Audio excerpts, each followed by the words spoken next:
bloodshed in the streets of Iran. At least 7 people are reported to have been shot and killed after a mass rally over charges of election fraud.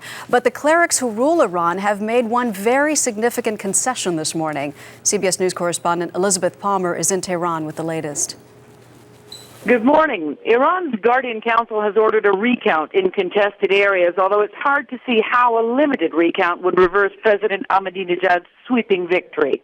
The announcement came the day after several people were killed in the capital following demonstrations. At least one man died after shots were fired, apparently in response to an unknown group attacking the headquarters of the Basij paramilitary force.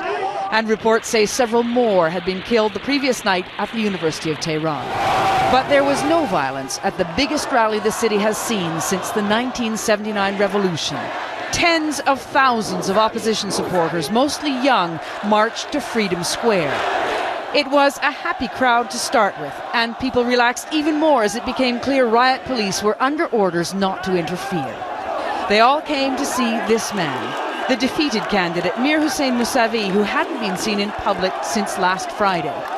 Inching through the crowd aboard his four-wheel drive with a handheld microphone, he told the crowd, "Our people want respect and for their votes to be counted." A record number of Iranians, fully 80%, turned out to vote last week. Hours after the polls closed, the results showed that President Ahmadinejad had won in a landslide. But immediately, all 3 opposition candidates accused the government of fraud. Last night, the Interior Ministry finally released a breakdown of the vote. Those who've been saying it was rigged will be doing some serious number crunching today to see if they can find any proof. CBS's Elizabeth Palmer in Tehran. Joining us now from Capitol Hill is Senator Richard Lugar, the senior Republican on the Senate Foreign Relations Committee. Good morning, Senator. Good morning. Are we witnessing a second Iranian revolution?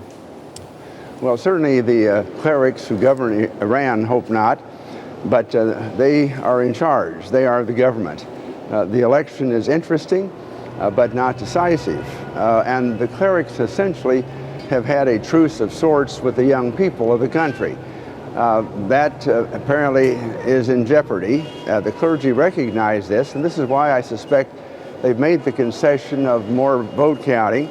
Likewise, have been restrained in terms of the large demonstrations that you've already illustrated. I suspect it's a case also in which the clergy who run the country understand the difficult negotiations with the United States and Europeans and others lie ahead. And this is very troubling to have a president such as Ahmadinejad on their hands. And I'm sure they're pondering over that result. So you have Ayatollah Khamenei, who is really the de facto leader of the country. He is, in fact, the spiritual head of this country. He certifies the election immediately, then turns around a day later and says, no, we will, in fact, count these disputed votes or recount these disputed votes. Does that mean there is now a crack in his heretofore undisputed power? No, I don't think so. I think that Ayatollah Ali Khamenei, being a realist of the situation, recognizes that perhaps lightening up a bit might be useful, that the young people are now sophisticated enough using Twitter and electronic means to communicate with the rest of the world what's occurring, even if there's a suppression of the normal press.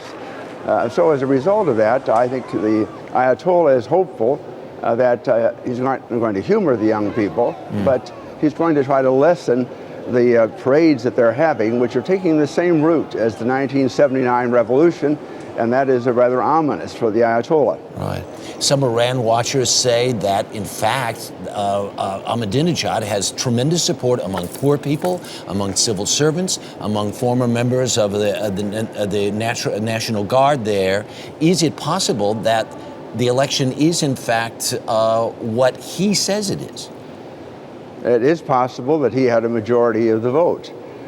It's also the fact that the persons who are his constituents, for the moment, have about 17% unemployment. We're told 25% inflation, deteriorating economy. There could be very great unpopularity on that front, too, quite apart from the more sophisticated, affluent students in Tehran. Right. Beyond watching, beyond what President Obama said last night, being disturbed at the pictures he's seen, beyond supporting the idea that these disputed votes should be recounted, is there anything the United States can do? No, I think for the moment our position is to allow the Iranians to work out their situation. When popular revolutions occur, they come really from the people. They are generated by people power within the country. For us to become heavily involved in the election at this point is to give the clergy an opportunity to have an enemy, and to use us really to retain their power. Senator Richard Lugar, we thank you so much for your expertise and insight this morning. Do appreciate it.